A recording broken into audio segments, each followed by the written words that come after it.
अस्सलाम वालेकुम रहमतुल्लाहि व बरकात। अल्लाह के नाम से शुरू जो बड़ा कृपालु और अत्यंत दयावान है।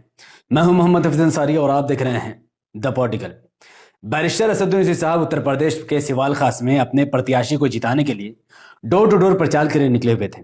तभी ओवैसी साहब के ऊपर अचानक कोई सादा कलर का धूला जैसे कोई उनके सर के ऊपर फेंकने की कोशिश करता है, लेकिन ओवैसी साहब के सर के ऊपर नहीं गिरता है बल्कि आसपास के लोगों के सर पर गिर जाता है। ओवैसी साहब पीछे घूमकर उनको समझाते हैं कि ये तमाम चीजें फेंकना बंद करें। मैं मानता हूं कि ओवैसी साहब मर्द मुजाहिद है और उत्तर प्रदेश के कोने कोने में जाकर प्रचार कर रहे हैं, संविधान की रक्षा के लिए, मुसलमानों के लिए, दलितों के लिए, आदिवासी की आवाज बन रहे हैं। लेकिन ओवैसी साहब के प्रोटेक्शन की जिम्मेदारी उत्तर प्रदेश के मुसलमानों की है। इसका खास ख्याल यूपी के मुसलमानों को ही रखना है, क्योंकि ये सिर्फ एक बार नहीं है। ओवैसी साहब आने वाले वक्त में दर्जनों ऐसे विधानसभा के क्षेत्र होंगे जहां पर ओवैसी साहब जाएंगे और लाखों की भीड़ जुटेगी, और उस बीच ओवैसी साहब पर खतरा भी बहुत ज्यादा बढ़ेगा। तो ये बात का ख्याल उत्तर प्रदेश के मुसलमानों को रखना ही पड़ेगा। उस बीच योगी आदित्यनाथ ने एक बड़ी धमकी देकर उत्तर प्रदेश का माहौल को गर्म करने की कोशिश की, लेकिन उससे पहले हम बात करेंगे AIMM द्वारा 7वीं लिस्ट जारी की गई, जिसका एक एक डिटेल इस वीडियो में समझेंगे। उसके बाद इंशाल्लाह योगी आदित्यनाथ के बारे में बात करेंगे। AIMM ने अपनी 7वीं लिस्ट जारी कर दी है। 12 कैंडिडेट उन्होंने उतारे हैं 12 विधानसभा के सीटों पर, जहां पर ज्यादातर बहुसंख्यक आबादी मुसलमानों की। उसके बावजूद भी भारतीय जनता पार्टी का 9 से भी ज्यादा सीटों पर उम्मीदवार उनके जीत चुके हैं। 2 सीटों पर समाजवादी पार्टी और 1 सीट पर कांग्रेस जीती हुई है। पहली सीट लखनऊ वेस्ट। 2017 के विधानसभा इलेक्शन में मुस्लिम बहुसंख्यक सीट होने के बावजूद भी भारतीय जनता पार्टी 93,000 वोटों से जीत जाती है, जबकि मुसलमानों का 1,15,000 वोट SP और BSP में विभाजन हो जाता है। AIMM ने इस बार लखनऊ वेस्ट से अपना प्रत्याशी आसिम वक्कार साहब को बनाया है। आसिम वक्कार को तारीफ पे मोहताज नहीं है।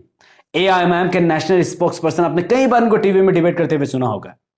अब इस बार मुसलमान को 2022 के विधानसभा इलेक्शन में लखनऊ वेस्ट से अपना वोट SP BSP में विभाजन न कर डिवाइड न कर 1,15,000 वोट सीधा सीधा AIMM को देंगे। इंशाल्लाह आसिम वक्कार साहब लखनऊ वेस्ट से बहुत ही आसानी से कामयाब हो जाएंगे। दूसरी सीट लखनऊ सेंट्रल।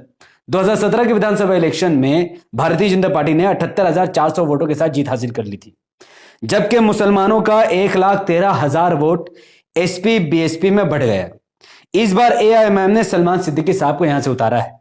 अब 2022 के विधानसभा इलेक्शन में अगर मुसलमानों ने अपने 1,13,000 वोट SP BSP में ना बढ़कर अगर सीधा AIMM को दिया तो इंशाल्लाह AIMM की इस सीट से जीत लगभग पक्की मानी जा रही है।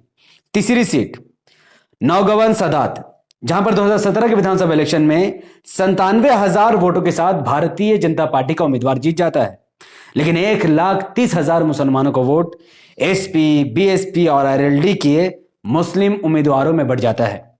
AIMM ने एडवोकेट मोहम्मद आदिल साहब को यहां से प्रत्याशी बनाया है। अब 2022 चुनाव में उत्तर प्रदेश के इस सीट से मुसलमानों को अपने 1,30,000 वोट SP BSP कांग्रेस में न बढ़कर वह सीधा EVM में अगर पतंग के निशान पर वोट डालते हैं तो इंशाल्लाह BJP की हार और AIMM की जीत यहां से निश्चित हो जाएगी। चौथी सीट बहुत इंटरेस्टिंग है, धनौरी।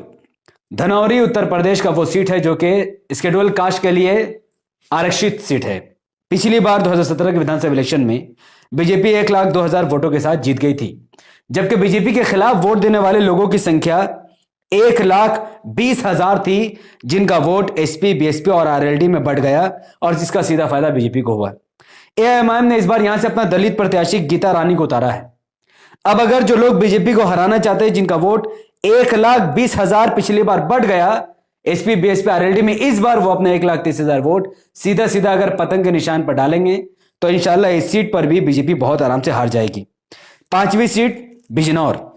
2017 के विधानसभा इलेक्शन में भारतीय जनता पार्टी कैंडिडेट को 1,05,548 वोट मिले थे, जबकि BJP के खिलाफ लोगों ने 1,38,000 वोट दिए थे, लेकिन ये 1,38,000 वोट SP BSP और RLD में बढ़ गया। AIMM ने इस बार एडवोकेट मुनीर बैग को यहां से प्रत्याशी बनाया है। 2022 के विधानसभा इलेक्शन में बिजनौर के सीट से अगर मुसलमान अपना 1,10,000 वोट SP BSP में विभाजन ना करके सीधा AIMM को देंगे तो इंशाल्लाह इस सीट से भी AIMM बहुत आसानी से जीत जाएगी और BJP की हार लगभग तय हो जाएगी।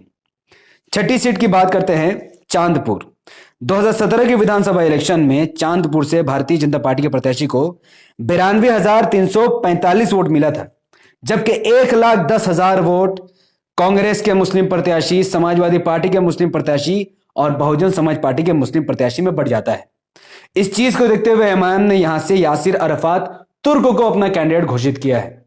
अब 1,10,000 वोट अगर 2022 के विधानसभा इलेक्शन में मुसलमान को 1,10,000 वोट अगर एसपी बीएसपी कांग्रेस में विभाजन न हुआ और सीधा पतंग के निशान पर पड़ गया, तो इंशाल्लाह चांदपुर से बीजेपी का सफाया हो जाएगा और एआईएमआईएम का प्रत्याशी यहां से बहुत आसानी से जीत जाएगा।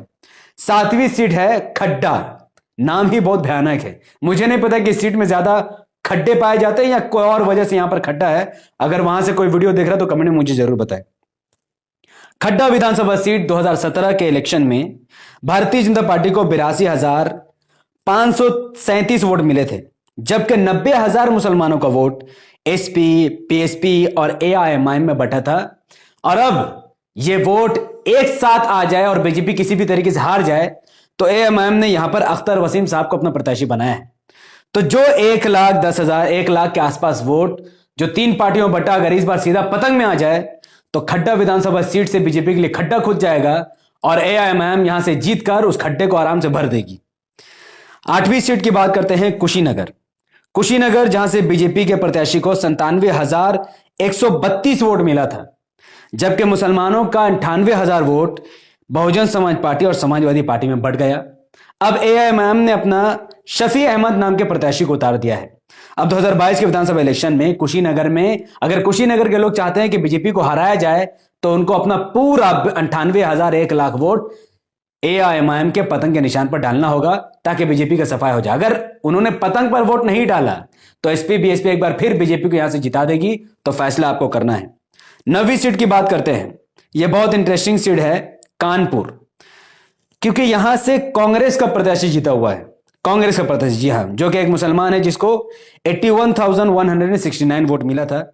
भारतीय जनता पार्टी यहां पर दूसरे नंबर की पार्टी रही जो सिर्फ 10,000 वोट से हारी थी। समझने वाली बात यह है कि बहुजन समाज पार्टी को 13,000 वोट मिला था। आप सोचो कि भारतीय जनता पार्टी 10,000 वोटों से हारी है, बहुजन समाज पार्टी को 13,000 वोट मिला है। अगर बहुजन समाज पार्टी थोड़ा और वोट काट लेती तो यहां पर भारतीय जनता पार्टी जीत जाती। इस चीज के खतरे को महसूस करते हुए एआईएमआईएम ने अपना प्रत्याशी मोइनुद्दीन को उतारा है। अब कानपुर से अगर लोग चाहते हैं कि बीजेपी ना जीते, बीजेपी ना आए, तो उनको अपना वोट एसपी बीएसपी कांग्रेस में विभाजन न करके सीधा पतंग के निशान पर देना होगा ताकि बीजेपी जो इस बार आने वाली है वो ना आए। तो पतंग ही कमल को रोक सकती है, वैसे ही मोदी को रोक सकता है और एआईएमआईएम ही बीजेपी को रोक सकता है। इस बात को आप जितना जल्दी समझ लेंगे उतना आपके लिए बेहतर होगा। 10वीं सीट कन्नौज, जो कि दलितों के लिए रिजर्व की जाती है। कन्नौज में 2017 के विधानसभा इलेक्शन में समाजवादी पार्टी का कैंडिडेट की जीत हुई थी जिनको 99,635 वोट मिला था। लेकिन समझने वाली बात यह है कि बीजेपी को 97,000 वोट यानी सिर्फ 2,000 वोटों से बीजेपी हार गई थी और बहुजन समाज पार्टी ने 44,000 वोट काट दिए थे। अब 2022 में यहां पर बीजेपी की जीतना तय माना जा रहा है। इस चीज को देखते हुए एआईएमआईएम ने यहां से सुनील कुमार, एक दलित को यहां प्रत्याशी बना दिया है। अब अगर समाजवादी पार्टी या बहुजन समाज पार्टी को लोग बीजेपी को हराने के लिए वोट करेंगे तो वोटों का विभाजन होगा। लेकिन अगर लोग जिनका वोट 1,10,000 वोट जिनका यहां पर है, अगर वो लोग पतंग के निशान को वोट डाल देते हैं, जो एसपी बीएसपी को वोट मिला, अगर वो पतंग के निशान पर आ जाते हैं तो यहां से बीजेपी लगभग हार जाएगी। 11वीं सीट की बात करते हैं हरदोई। 2017 के विधानसभा इलेक्शन में समाजवादी पार्टी का प्रत्याशी 97,735 वोट के साथ जीतता है, लेकिन भारतीय जनता पार्टी को 92,000 वोट मिला, यानी सिर्फ 5,000 वोट से बीजेपी यहां से जीतते जीतते रह गई। बहुजन समाज पार्टी ने 30,000 वोट काट दिए, जिसका सीधा फायदा बीजेपी को हुआ। तो 2022 के विधानसभा इलेक्शन में अगर बहुजन समाज पार्टी ने और वोट काटा तो बीजेपी का जीत यहां से पक्की हो जाएगी। उस चीज को मद्देनजर रखते हुए एआईएमआईएम ने हाफिज अतौर रहमान साहब को यहां से टिकट दिया है। तो अब वहां पर हरदोई के रहने वाले मुसलमानों को लगभग, जिनके पास 1.5 लाख के आसपास वोट है, अगर उनको बीजेपी को रोकना है तो उनको पतंग के निशान पर अपना वोट डालना पड़ेगा। जितना कम एसपी बीएसपी को आप वोट दोगे उतना कम बीजेपी के जीतने के चांसेस बढ़ेगी। जितना ज्यादा आप साइकिल और हाथी पर वोट दोगे उतना ज्यादा आपका पतंग कटेगा और कमल खिलेगा। तो फैसला आप कीजिए। लास्ट सीट की बात करते हैं। ये लास्ट सीट है जहां से एआईएमआईएम ने कमाल ही कर दिया है। ये लास्ट सीट है भदोही। 2017 के विधानसभा इलेक्शन में यहां से बीजेपी का प्रत्याशी जीता था, जिसको 79,519 वोट मिला था। सिर्फ 1,000 वोट से समाजवादी पार्टी का मुस्लिम उम्मीदवार पीछे रह गया था, क्योंकि बहुजन समाज पार्टी ने 56,000 वोट समाजवादी पार्टी के काट दिए। अब एआईएमआईएम ने भदोही से रविशंकर, एक हिंदू उम्मीदवार उतारा है, जिससे योगी आदित्यनाथ की, अखिलेश यादव, प्रियंका गांधी, मायावती सब हिल चुके हैं। अब इस हिंदू प्रत्याशी को भदोही में रहने वाले वो लोग जो बीजेपी को रोकना चाहते हैं, जिनका वोट एसपी बीएसपी में पड़ता है, जिनकी आबादी लगभग 1.5 लाख है, अगर वो 1.5 लाख वोट सीधा सीधा पतंग में आ जाता है तो बीजेपी की हार यहां से लगभग निश्चित मानी जा सकती है। जिस तरीके से ओवैसी साहब उत्तर प्रदेश में रैलियां कर रहे हैं, लाखों की भीड़ जुट रही है, उस बीच योगी आदित्यनाथ का पारा भी हाई होते जा रहा है। योगी आदित्यनाथ ने मुजफ्फरनगर को लेकर एक बार फिर बहुत बड़ा बयान दिया है, जिनके बाद मुजफ्फरनगर की गर्मी अब फिर से बढ़ने लगी है। यह टारगेट उनका ओवैसी साहब का था, पर उन्होंने ओवैसी साहब का नाम नहीं लिया। पहले आप योगी आदित्यनाथ का बयान सुनिए। एक गर्मी जो अभी किराना में और मुजफ्फरनगर में कुछ जगह दिखाई दे रही है ना, ये सब शांत हो जाएगी इसके बाद, क्योंकि गर्मी कैसे शांत होगी ये तो मैं मई और जून में भी इसको बहुत शिमला बना देता हूं। तो योगी जी ये कह रहे हैं कि उत्तर प्रदेश में जो मुसलमानों की गर्मी बढ़ रही है, जोश बढ़ रहा है, मुत्तहिद जो लोग हो रहे हैं, उनकी गर्मी वो उतार देंगे। अच्छा, तो इसका जवाब मैं इतना ही देना चाहूंगा कि उत्तर प्रदेश के मुसलमानों और दलितों को इस बार 2022 के विधानसभा इलेक्शन में पतंग में इतना वोट डालना होगा, इतना वोट डालना होगा, इतना वोट डालना होगा कि जिसको देखते हुए जो योगी के अंदर गर्मी भरी हुई है वो पूरी ठंडी हो जाए, और ठंड पाकर योगी आदित्यनाथ किसी मंदिर या फिर किसी और अलग गुपचे में चले जाए। तो ये उत्तर प्रदेश के मुसलमान सिर्फ इतना ही कर सकते हैं। योगी आदित्यनाथ जैसे लोग भड़काऊ भाषण देते हैं, लेकिन बदनाम ओवैसी साहब को किया जाता है, पर इससे कोई फर्क नहीं पड़ता है। अब उत्तर प्रदेश के मुसलमानों को फैसला लेना ही पड़ेगा कि वो नून रोटी खाएंगे, अपनी जवानी लुटाएंगे और अखिलेश अब्बू को सीएम बनाकर रिक्शा चलाएंगे, या फिर नून रोटी नहीं खाएंगे, दर्री नहीं बिछाएंगे और शिक्षा, चिकित्सा, रोजगार के नाम पर, डेवलपमेंट के नाम पर, संविधान के नाम पर ओवैसी साहब को वोट देकर खुद को भी और मजलिस को भी कामयाब बनाएंगे। फैसला आपको करना है। अगर आप समाजवादी पार्टी को वोट दोगे तो आपको रिक्शा मिलेगा, और एमआईएम को वोट दोगे, ईवीएम में पतंग का निशान दबाओगे तो आपको शिक्षा मिलेगा। आपका वोट आपके बच्चों का भविष्य को तय करेगा कि आपके बच्चे भविष्य में बड़े होकर रिक्शा चलाएंगे, तहाड़ी मजदूर बनेंगे, समाजवादी पार्टी को सीएम बनाएंगे, या फिर एआईएमआईएम को उत्तर प्रदेश में भारी संख्या में कामयाब करके, शिक्षा हासिल करके, चिकित्सा हासिल करके इंजीनियर, डॉक्टर और बड़े बड़े ओहदों में फाइज होंगे। आपका एक एक वोट आपके नस्ल का भविष्य को तय करेगा।